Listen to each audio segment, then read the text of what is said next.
What's up, Space Monkeys? Welcome to Political Fight Club. I'm Robert Durden. Today we're going to be continuing with Dreamland by Sam Quinones. Sorry if I'm a little sniffly. I got some allergies going on today, but we'll try to get through this sniffle-free as we can. Page 107, the chapter is called The Landmark Study. By the 1990s, it would have alarmed Dr. Herschel Jick out in Boston to know that his letter to the editor of the New England Journal of Medicine, which he had long forgotten, had become a foundation for a revolution in U.S. medical practice. This was wildly beyond anything Herschel Jick intended when he penned it. But that's what happened. The revolution extended to hospitals, medical clinics, and family practices across the country.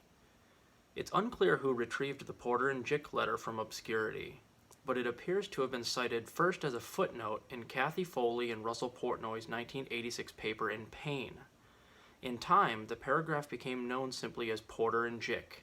That shorthand, in turn, lent prestige to the tiny thing and the claim attributed to it, that less than 1% of patients treated with narcotics developed addictions to them. That less than 1% statistic stuck. But a crucial point was lost.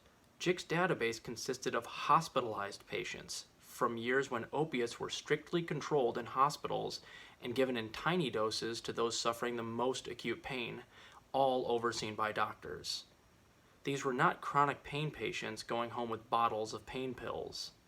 It was a bizarre misinterpretation, for Jick's letter really supported a contrary claim, that when used in hospitals for acute pain, and then when mightily controlled, opiates rarely produce addiction.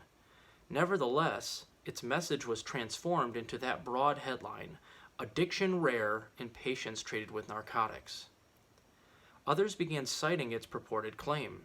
Marcia Stanton remembers citing Porter and Jick frequently in educational seminars that she gave throughout the 90s to doctors and nurses on pain treatment.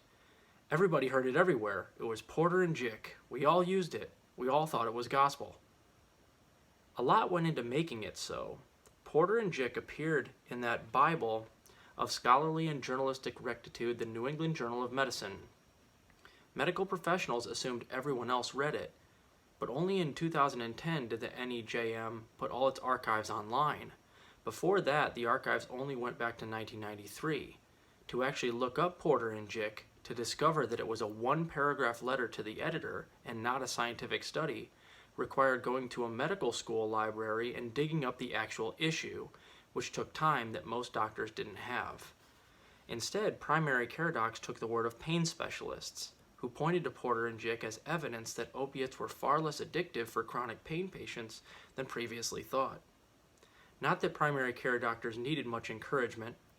Chronic pain patients, desperate for relief, could be insistent, rude, and abusive to staff, and took a lot of time to diagnose and treat. Physicians had a mantra: one chronic pain patient can ruin your whole day. Now a solution was at hand. That single paragraph, buried in the back pages of the New England Journal of Medicine, was mentioned, lectured on, and cited until emerged, transformed into, in the words of one textbook, a landmark report that did much to counteract fears of addiction in pain patients treated with opiates. It did nothing of the kind. In 1989, monograph for the National Institute of Health, physicians from Harvard and Johns Hopkins urged readers to, quote, consider the work of Porter and Jick, which showed clearly that fear of addiction in those with no past drug abuse didn't justify avoiding opiates, since the study showed that addiction among patients given these drugs in a hospital setting was extremely low. One researcher, writing in 1990 in Scientific American, called Porter and Jick an extensive study, quote unquote. A paper for the Institute of Clinical Systems Improvement called Porter and Jick a, quote, landmark report. Then, the final anointing. Time magazine in 2001 story titled Less Pain, More Gain called Porter and Jick a landmark study, showing that the exaggerated fear that patients would become addicted to opiates was basically unwarranted. For years in medical schools, Marcia Stanton recalled, I clearly remember instructors saying, don't overdose, don't overdose, don't overdose. Don't make these patients addicted. But now here's this statistic. Look, oh, it's in print, it's gospel. I used Porter and Jick in lectures all the time. Everybody did. It didn't matter whether you were a physician, pharmacist, or a nurse, you used it. No one disputed it. Should we have? Of course we should have. Everyone knew of opiates' pain-killing benefits, but how addictive were they? That was the question. Most doctors figured history and experience showed that the answer was very. Porter and Jick, as it was cited, suggested otherwise. So did Dr. Portnoy. Depending on the patient, he believed these drugs might be used to a great advantage. Portnoy was a pain management pioneer. In addition to his Beth Israel appointment, he was an editor-in-chief at the Journal of Pain and Symptom Management and an editor at Pain, and on the editorial board of other medical journals. He would write numerous books, textbooks that students used in medical school. He was quoted often in newspapers. Above all, Portnoy took his message out on the road to all kinds of association conferences where new ideas in medicine are proposed, the International Association for the Study of Pain, and the American Pain Society, the American Academy of Pain Medicine. All of this helped create, by the mid-1990s, a new conventional wisdom that science had advanced and now knew that opiates wouldn't addict a pain patient. Addicts and pain patients were two different things. With addicts, their quality of life goes down as they use drugs, one leading pain doctor, Scott Fishman, told New York Magazine in 2000. With pain patients, it improves. They're entirely different phenomena. This spelled bad times for the more complicated, multidisciplinary approach to pain. Why, after all, was all that effort necessary if pain patients could just be given pills with little risk of addiction? Patients, too, were hard to motivate when the treatment required behavior changes, such as more exercise. Pills were an easier solution. Multidisciplinary clinics began to fade. Over 1,000 such clinics existed nationwide in 1998. Only 85 were around 7 years later. Out in Seattle, Dr. John Loescher and his staff soldiered on at the University of Washington's Center for Pain Relief, expanding on the ideas of John Bonica. But as the insurance companies stopped paying for pain services, the university's medical center eliminated them. In 1998, Loescher resigned in disgust. The university eventually moved the historic clinic to the basement. There it remained, a game preserve for a few sorts of multidisciplinary holdouts who kept their heads down. A plastic surgery unit moved into the space that the pain clinic once occupied. Use of opiates, meanwhile, changed medical thinking. Usually, a patient demanding ever higher doses of a drug would be proof that the drug wasn't working. But in opiate pain treatment, it was taken as proof that the doctor hadn't yet prescribed enough. Indeed, some doctors came to believe that a pain patient demanding higher doses was likely to be exhibiting signs of pseudo-addiction, looking for a dose large enough to kill the pain, the cure for which was more opiates. Two doctors writing in 1989 in the Journal of Pain coined the term to describe the case of a 17-year-old suffering from leukemia, pneumonia, and chest pain and asking for opiate painkillers, which physicians had misdiagnosed as addiction.